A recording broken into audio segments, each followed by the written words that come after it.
আসসালামু আলাইকুম গাইস, সবাই কেমন আছেন? আশা করি সবাই ভালো আছেন। এতদিন আমাদের কিন্ডারগার্টেনের অনুষ্ঠানগুলো দেখেছেন, আজকের তার শুভ উদ্বোধন এবং এই উদ্বোধনে উপস্থিত আছেন এই স্কুলেরই প্রতিষ্ঠাতা এবং রাজনীতিবিদ ও এলাকার মুরব্বী ব্যক্তিবর্গগণ। তাদেরকে এই অনুষ্ঠানে থাকার জন্য অসংখ্য ধন্যবাদ। আরও উপস্থিত রয়েছেন এই স্কুলেরই প্রধান শিক্ষক, আরও অন্যান্য শিক্ষকবৃন্দ। তাদেরকে আমাদের পক্ষ থেকে অনেক অনেক ধন্যবাদ জানাই। আজকের এই শিক্ষকদের অক্লান্ত পরিশ্রমের কারণে আজকের এই এত বড় একটি অনুষ্ঠান আয়োজন করেছেন স্কুল কর্তৃপক্ষ।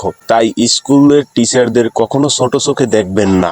মা বাবার চাইতে তারা কোনো অংশেই কিন্তু কখনোই ছোট না, কেননা মা বাবা জন্ম দিয়েছে। তাই এই টিচারদের অক্লান্ত পরিশ্রমের কারণে আমরা বড় বড় স্থানে চাকরি করতে পারতেছি, দেশের বিভিন্ন স্থানে বড় বিজনেস ও ব্যবসা প্রতিষ্ঠান চালাতে পারছি। তাই এই স্কুলের টিচারদের আমাদের পক্ষ থেকে অসংখ্য অসংখ্য ধন্যবাদ জানাই। এই অনুষ্ঠানের শুভ উদ্বোধন শুরু হতে যাচ্ছে আর কিছুক্ষণের ভিতরে। তাই সবাই আমাদের পাশে থেকে এই উদ্বোধনী অনুষ্ঠানটি উপভোগ করবেন। যারা উপস্থিত হতে পারেন নাই তারা আমাদের এই ভিডিওর পাশে থেকে উদ্বোধনী অনুষ্ঠান সমাপ্ত ঘোষণা করবেন। তাই বেলুন আকাশে উড়ে গেছে, তাই সবাইকে অসংখ্য অসংখ্য ধন্যবাদ। আজকের মতো উদ্বোধনী অনুষ্ঠান সমাপ্ত ঘোষণা করা হলো।